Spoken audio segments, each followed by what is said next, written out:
Last weekend, I was given late notice to enter into a competition, a speaking competition. Literally, the Wednesday prior, I got an email to say that even though I'd come second in the previous competition, he had an opportunity to enter into the next round. It would have been so easy to say, no, I wasn't ready. But one of my mantras of life is nothing good comes easy. It's a commitment to self, commitment to you get one chance at this life to have an impact. But I wasn't ready to deliver the speech that I had used previously.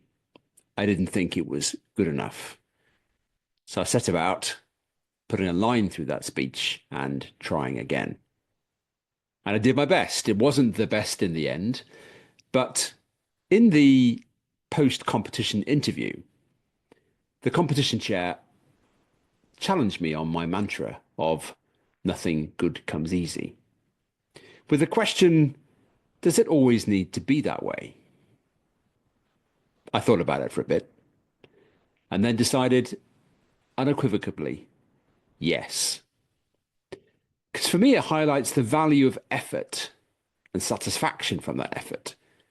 It shows that when you set your mind to something and it's truly worthwhile, the effort is paying off. But equally, I fully understand that we need to embrace the challenges of life and sometimes take our foot off the pedal and look after ourselves. But we do only have one chance, one shot, one opportunity to write the story of this life. And in 20 years' time, you will probably regret the things that you didn't do as opposed to the things that you did. And therefore, when somebody says to you, would you like to try? Why not? What's the worst that can happen? Effort is relative to purpose. When something aligns with your passion or natural talents, it might not feel as hard as perhaps it could be for others. But when you really know what that North Star is, pursuing that goal and pursuing effort and commitment to that goal doesn't feel like a grind. It almost becomes joyful. And it's the small things over time, stacking together, compounding to make an impact that, for me, shows me why nothing good comes easy. But it doesn't always mean that I am relentlessly pursuing hardship and endeavor that is painful.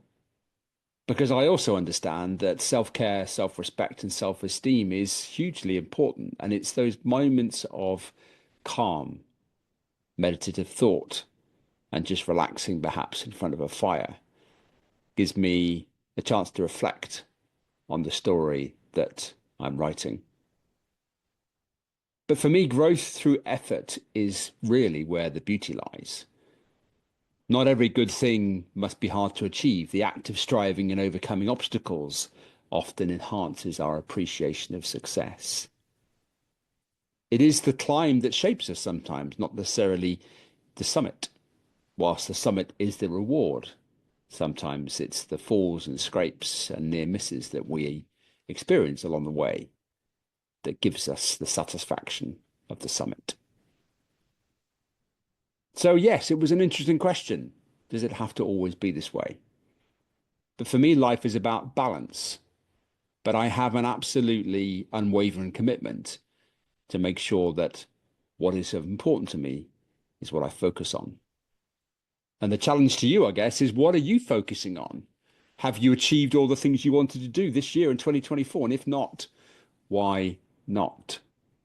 And what can you do to fill your wind in your sails for 2025 to make sure that you are the person in the arena that wins the next battle?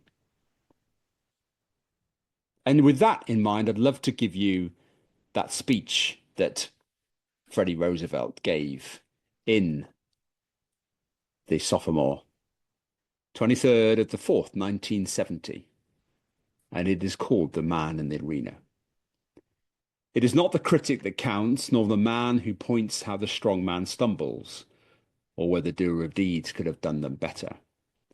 The credit belongs to the man who is actually in the arena, whose face is marred by dust and sweat and blood, who strives valiantly, who errs, who comes short again and again, because there is no effort without error and shortcoming, but who does actually strive to do the deeds, who knows great enthusiasm, the great devotions, who speeds himself in a worthy cause, who at the best knows in the end of the triumph of big achievement, and who at the worst, if he fails, while daring greatly, so that his place shall never be with those cold and timid souls who neither know victory nor defeat.